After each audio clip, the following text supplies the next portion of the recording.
At the start of the story, a man named George returns home from work. As he is parking his car in the garage, drops of blood suddenly start falling from above onto the front windshield. George panics and immediately runs upstairs, where he sees his daughter staring at something. In the very next scene, George is seen running across open fields with his daughter in his arms, trying to save their lives. Then the story goes a few months back. We learn that George, his wife Catherine, and their daughter Franny live in Manhattan. On their daughter's birthday, George shares big news that he has completed his PhD and has gotten a teaching job at a college far from the city. Catherine is an art restorer. She tells one of her friends that moving there with her husband would be like sacrificing her career, but she is still willing to take that step. Since George had been struggling financially for many years and had been borrowing money from his father, Catherine now feels it is her duty to support him. They move into an old and large farmhouse that already has old furniture and a piano, but strange events begin happening there on the very first night. Catherine smells something like car smoke, while Franny gets scared after seeing a rocking chair moving in her room and runs to her parents. The next day, Floyd welcomes George at the college. Floyd is interested in spirits and life after death, so he gifts George a book called Heaven and Hell. On the other hand, two neighbor brothers, Eddie and Cole, come to Catherine looking for work. Catherine hires Cole to look after her daughter and Eddie to help with house chores. One night, while working in the kitchen, Catherine finds an old Bible that also contains information about the previous owners of the house. Some names in it are crossed out and marked as damned. Then Catherine notices strange lights in the kitchen that lead her to an old ring. As soon as she picks up the ring, she feels the presence of a spirit and becomes frightened. Before we continue, I'd like to request you to subscribe to the channel. It would mean a lot to me.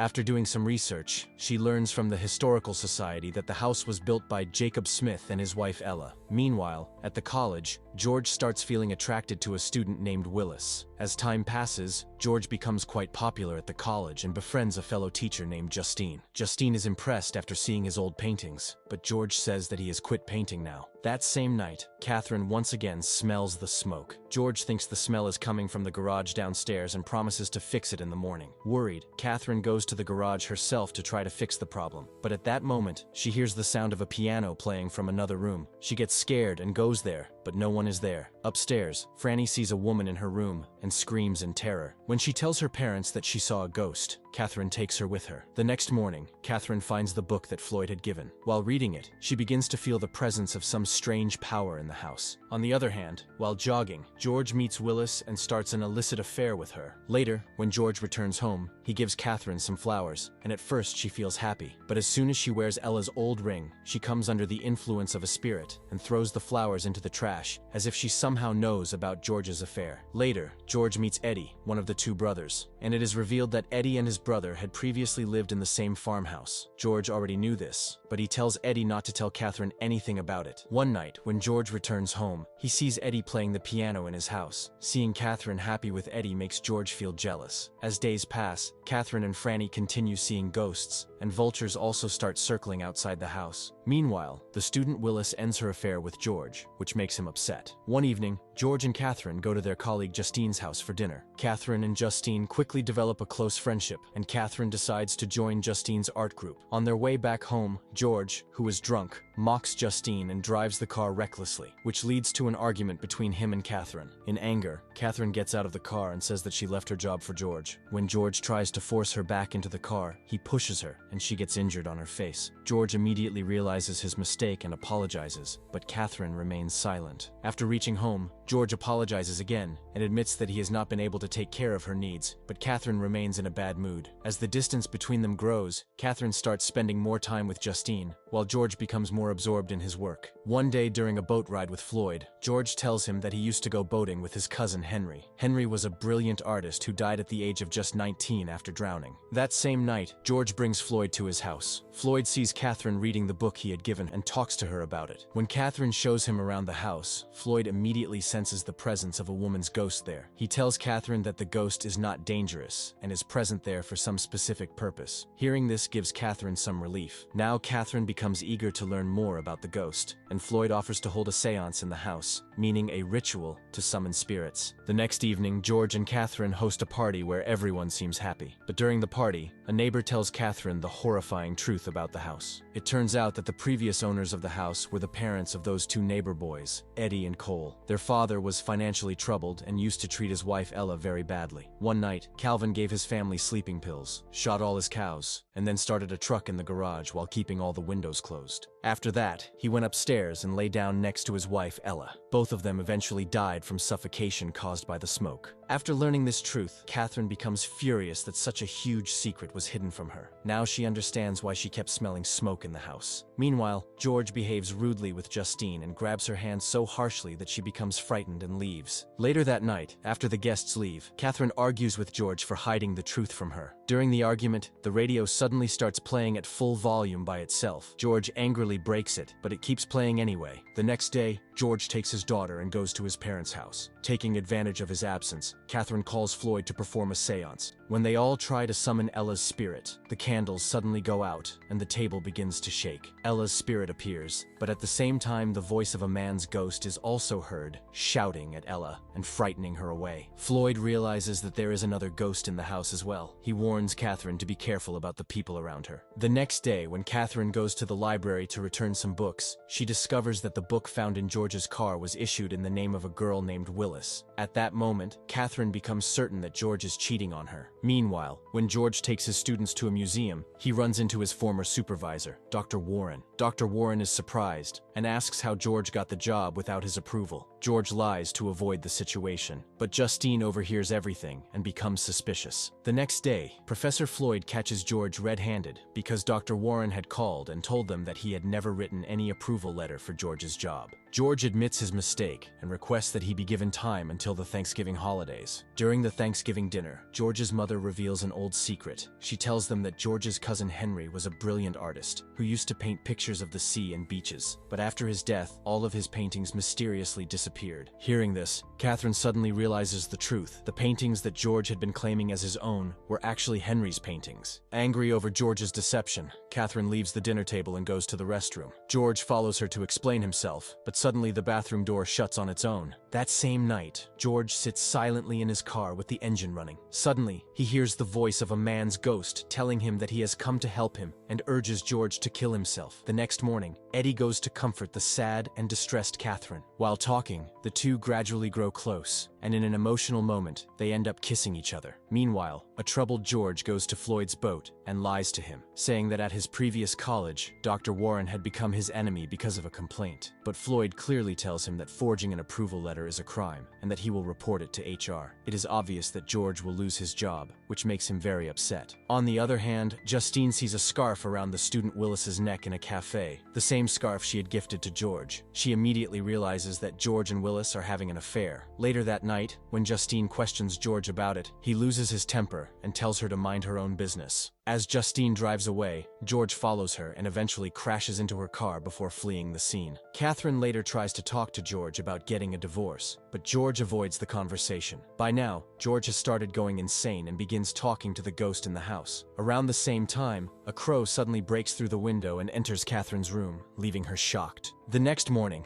Catherine learns that Justine has been in a serious accident and has fallen into a coma. Before she can even recover from that shock, the radio announces that Floyd's body has been found in the river. George goes to the college and pretends to be sad about Floyd's death. When Floyd's position becomes vacant, George quickly accepts the offer to take his post. During a class, George repeatedly sees the same book, the one Floyd had given him, appearing on the screen, which terrifies him and causes him to leave the class. When George returns home, he sees that Catherine has packed her belongings into the car and is about to leave the house. Pretending to act normal, George offers her a protein shake to drink, and Catherine drinks it without any suspicion. George then asks about their daughter Franny, and Catherine says that she is sleeping. Suspicious, George goes upstairs and sees that Franny is sleeping fully dressed, ready to leave. He realizes that Catherine was planning to escape with their daughter. He tells Catherine that it is not the right time to travel, and that she should leave in the morning instead. Frightened, Catherine runs downstairs and tries to call for help, but George angrily smashes the phone and drags her outside. He starts taking her luggage luggage out of the car and tells her that she cannot take his daughter away from him. Catherine accuses George of killing Floyd and Justine, but George calls her crazy. Meanwhile, Catherine begins to feel dizzy because George had secretly mixed sleeping pills in her drink. Even in that weakened state, she gathers the strength to run inside to save her daughter. Inside the house, she sees Ella's ghost, which helps guide her upstairs. But just as she reaches the room, Catherine collapses and loses consciousness. At that moment, a demonic ghost drags Ella away from the scene. Shortly after, George enters the room carrying an axe. Under the influence of this evil spirit, he kills Catherine with the axe. The next morning, he leaves a note claiming that Catherine is sick and instructing everyone not to disturb her, then goes to the college. In the evening, he returns home and pretends to cry upon seeing her body. The police do find the axe, but George's solid alibi of being at the college saves him. George then leaves the city and goes to his parents' house. Meanwhile, in the hospital, the spirits of Catherine and Ella try to revive Justine. Once she regains consciousness, Justine calls George's parents and leaves a message for him, saying that she remembers everything. George becomes terrified. To escape the police, George takes a boat and flees into the sea, but suddenly, a violent storm hits. A strange gate opens in the sky. The spirits of Ella and Catherine reveal to him that it is the gate to hell, and that he is about to enter it alive. George tries to steer the boat away but fails, and he falls into the flames. The story ends there.